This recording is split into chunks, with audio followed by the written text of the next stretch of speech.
Welcome to the second part of the video, the 3 most dangerous mistakes that you are making whilst your loved one is critically ill in intensive care, but you are unaware. So let's continue here.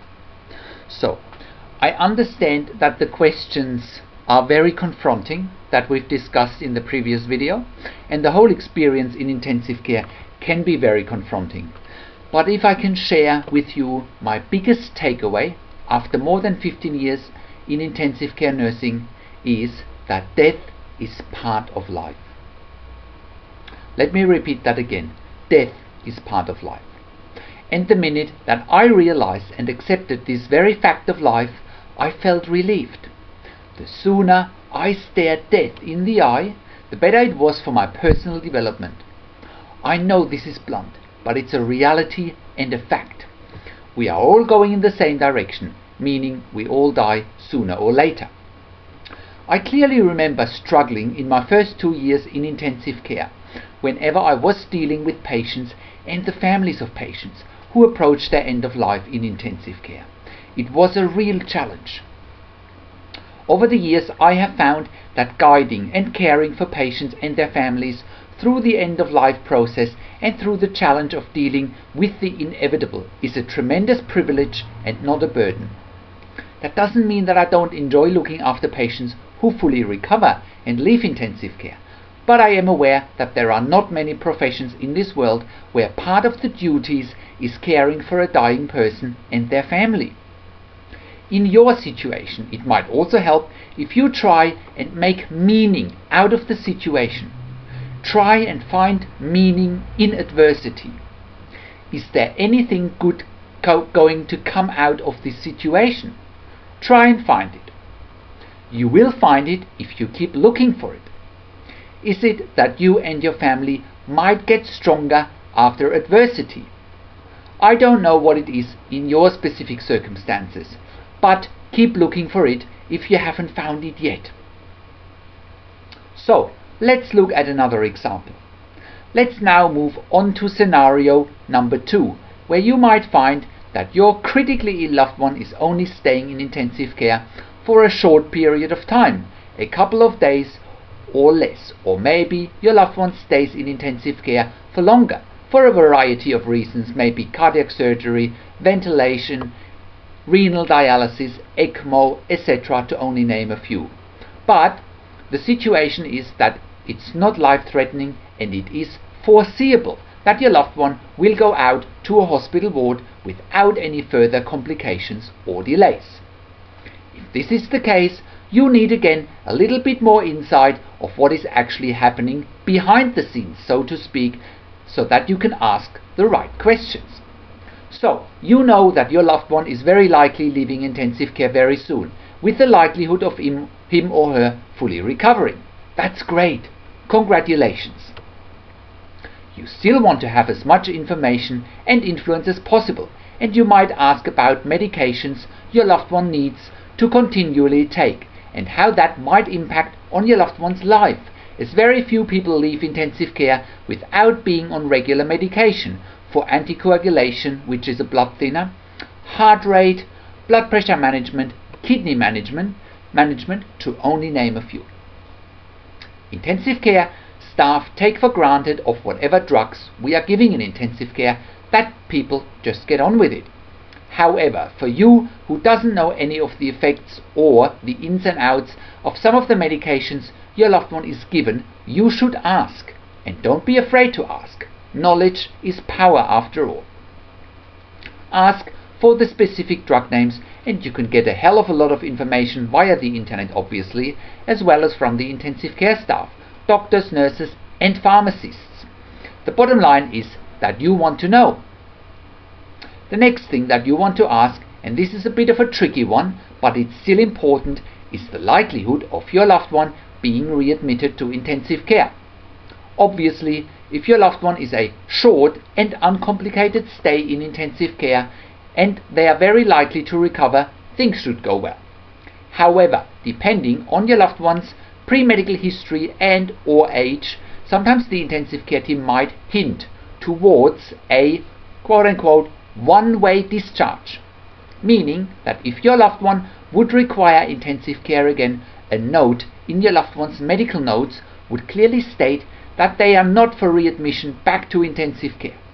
This is normally based on the intensive care team's perception about your loved one's quote-unquote quality of life, and also proposed length of treatment should your loved one deteriorate on the ward. Now, why do I mention this? I mention this because my clinical experience has shown me that in some instances the intensive care team thinks they know what is quote-unquote best for your loved one. The intensive care team might also think about resource management in the intensive care unit. Even though there are documented procedures and policies around the formal discussion process that needs to take place with the patient and the family in the first place to come to such a conclusion, sometimes, and I'm not saying this is happening in all instances, but I have seen it happening in some instances, and I questioned the approach. So, decisions for no readmission to intensive care are sometimes made and documented without informing you and your loved one. This is clearly violating hospital policies and is also violating basic human rights if the wish of your loved one and your family is for them to be readmitted to intensive care. Nobody can make decisions for you. Once again, ask. The reason behind such a decision from an intensive care perspective would be bed pressures and resource management pressures. So, what specific questions do you need to ask? I would also say that if your loved one falls into category 1 of our examples, everything should be fine. However, in order to have more control, information and influence in this situation, the best questions to ask in this scenario are: what medications is my loved one taking? What are the medications for? Why does my loved one need to take it? And how long does he or she need to take it? What are the most likely side effects of the medications? And also, what is A, the likelihood of your loved one being readmitted back to intensive care, and B, are there any documented plans of a one-way discharge, meaning your loved one is not meant to come back to intensive care if they deteriorate? So, let's move on to the next example with more insights. Let's look at scenario number 3, where your loved one is critically ill in intensive care and it's not life-threatening, and a good or normal quality of life may not be achieved after discharge out of intensive care. For example, stroke, big abdominal surgery, multi-trauma, long-term ventilation with tracheostomy, severe cardiac conditions such as heart attack, cardiac arrest, etc. If your loved one has been through the journey of being a critically ill patient in intensive care and is now at the point where treatment has been maximized and hopefully optimized as well, your loved one may have reached a point where they have reached their peak, so to speak, in order to achieve the maximum health outcome within a critical care environment. In other words, your loved one might have had ventilation, invasive or non-invasive ventilation for respiratory failure, hemodialysis for kidney failure, inotropes or ECMO for heart failure and blood pressure, anticoagulation therapy for a stroke, surgery or invasive brain management, to only name a few, but probably also naming the most common ones in intensive care. Now, without going into too much detail for each of the therapies that are listed, there comes a time where your loved one's therapy in intensive care has been maximized with limited results and probably not achieving the results that you, your family and your critically ill loved one have hoped for in this particular example. That being said, a better and sometimes full recovery can still occur outside of intensive care, but it is uncertain at this point in time. The intensive care team is probably very likely looking at the situation from an intensive care perspective only, and if there is something that intensive care professionals are very bad at, it is that we don't really know what's happening to your loved one's recovery once they have been discharged from intensive care to a ward. We very rarely know or find out, as we have very few patients coming back who tell us how they went outside of intensive care. So, Intensive care professionals therefore tend to have a limited view and tend to have a limited view impacting on our judgment regarding the quality of life or even the perceived quality of life of your loved one outside of intensive care, which will ultimately impact on your and your family's quality of life as well. So, what exactly is quality of life? And you'll be surprised by the answer. Quality of life is an abstract concept, and your loved one's perceived quality of life needs to be determined by your critically ill loved one and by you and your family, and not by anybody else. You see, there are a lot of grey areas in intensive care and in healthcare, and with people having different point of views and different outlooks on life, we should leave the definition of quality of life up to the individual and their families and not to anybody else. Why do I say this? I say this because I have seen people living with a lesser quality of life, where other people would have thrown in the towel, and yet, regardless of people's ordeals, they enjoyed life and they had things that they loved living for. So, what I'm really saying is, number one, the maximization of therapy in intensive care with a less than desired health outcome for your loved one and your loved one's perceived quality of life in the future may just be that, a snapshot, an undesired snapshot of the here and now. It might change, it might not change. If the maximization of therapy in intensive care doesn't bring the desired health outcome with the outlook of a lesser perceived quality of life for your loved one, it may just be that. It may be a lesser perceived quality of life based on the assumptions of health professionals. And who are health professionals or the intensive care team to judge how you, your family, and your loved one think and feel about perceived quality of life from somebody else's point of view? So, make your own judgment and wait. See what happens and don't panic. Also, keep in mind that any discussions and perceptions about quality of life in or outside of intensive care are stipulated by current trends and current paradigms of health services financial situations. It basically means that if your critically ill loved one was going to be dependent on other people in order to achieve quality of life, your loved one would very likely need some level of nursing care outside of a hospital environment that would only add on to the cost of your loved one's care. Do not buy into that mindset. If your loved one, you and your family agree that they need to go home regardless of the perceived quality of life, you will find a way to make it work. Don't be discouraged by what the intensive care thinks or wants. Number 2. If the maximization of therapy in intensive care is not leading to the desired health outcome and your loved one is going to live with a tangible impairment such as paraplegia, quadriplegia, they might have an LVAD or an RVAD for their heart that takes over the heart function, or if they are long-term ventilator dependent with tracheostomy, again to only name a few, I believe that you, your family and your loved one are shocked, frustrated and despaired. You are in shock and despair even though you might have seen it coming. And that's okay, and everybody will appreciate how you feel. And once again, it's a snapshot, an undesired snapshot of the here and now.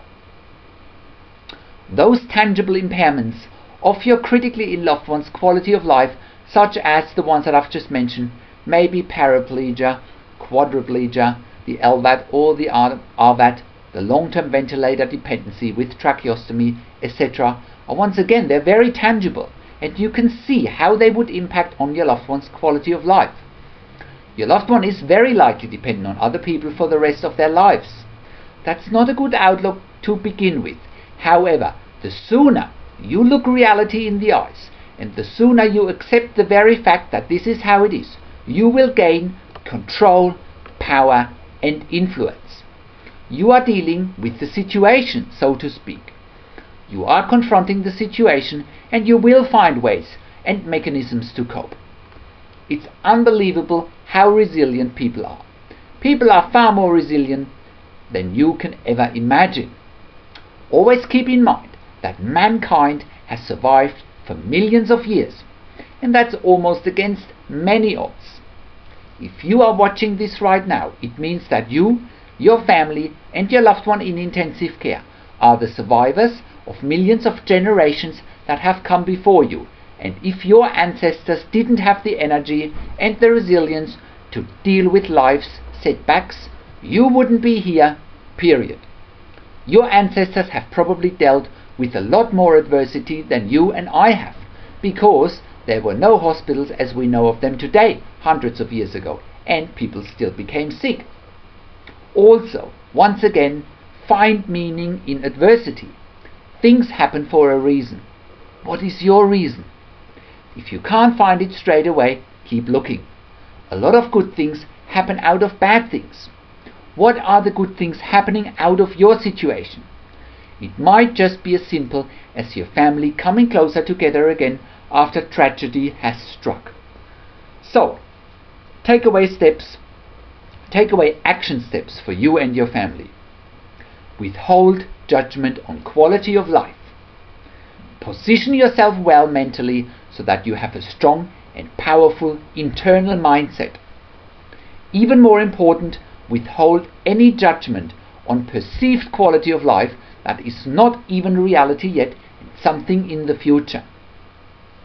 Have an open discussion with the intensive care team regarding the quality of life or the perceived quality of life of your loved one and share your viewpoints.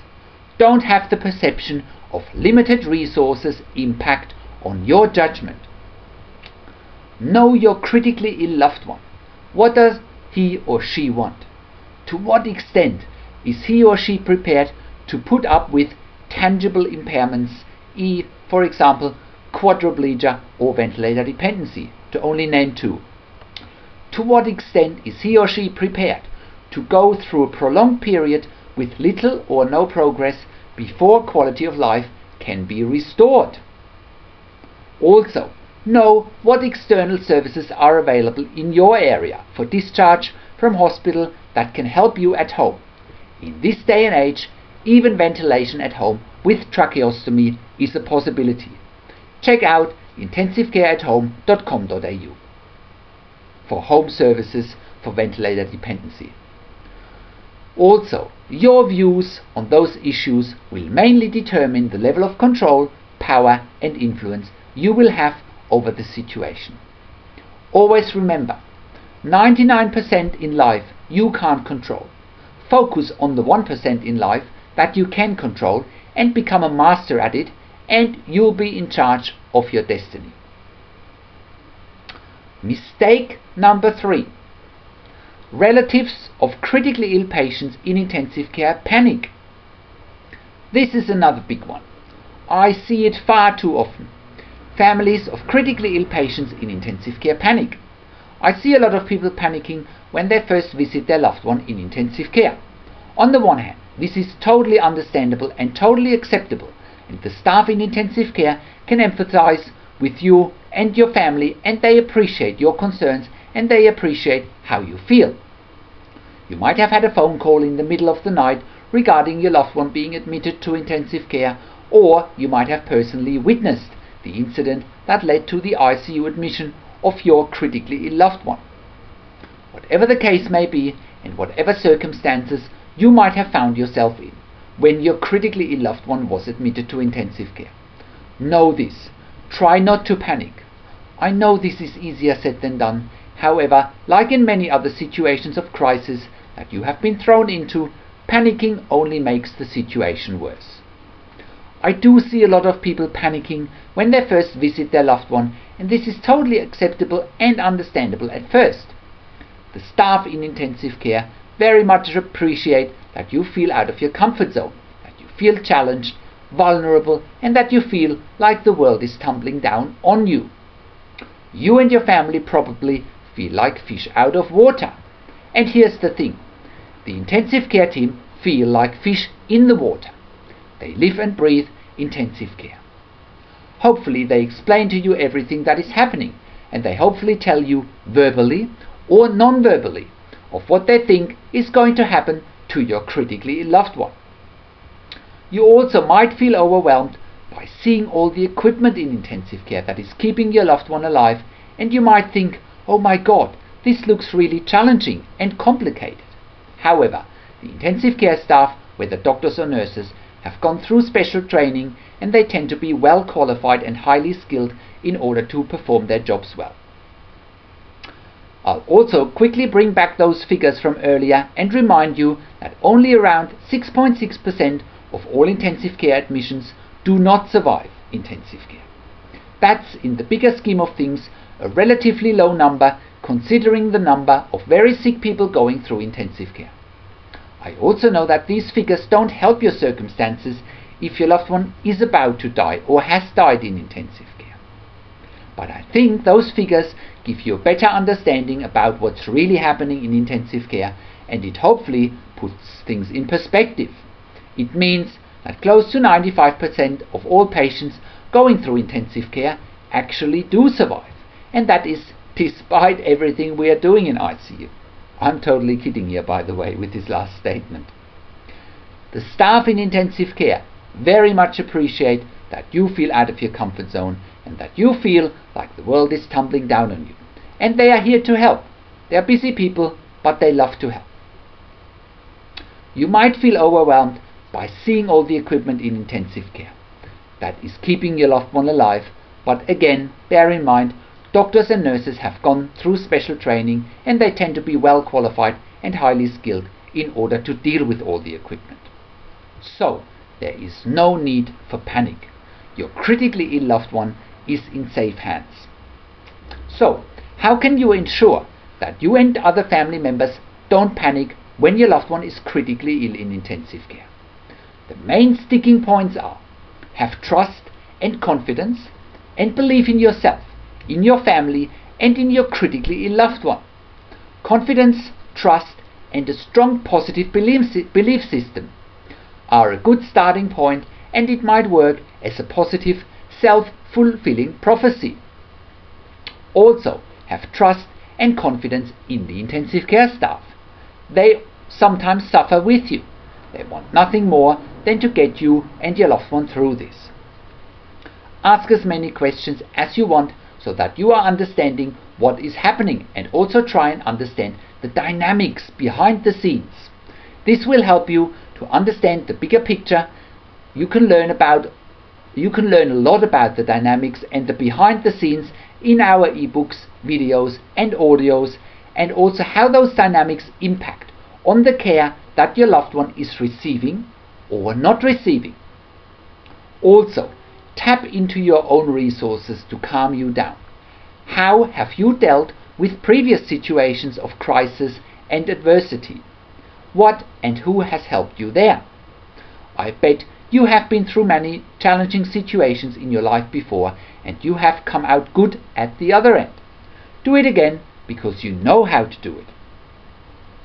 Also, deep down you already know that panicking isn't the right thing to do, and that if you do panic, the rest of the family might panic as well, and it doesn't serve anyone, nor does it leave a good vibe for your critically ill loved one.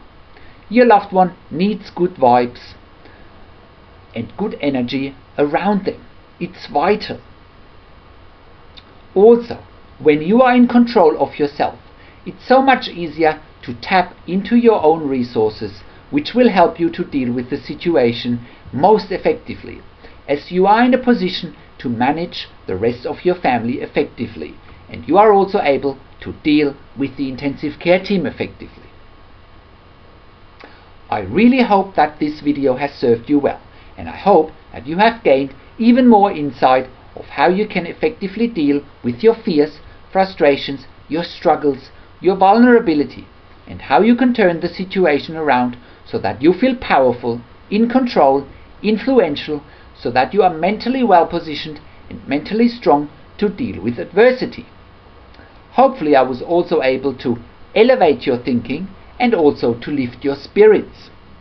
I also hope that I will see you in our other videos and reports so that you can find even more strength, more power, more energy, greater influence, and also hope in your challenging journey through the intensive care landscape.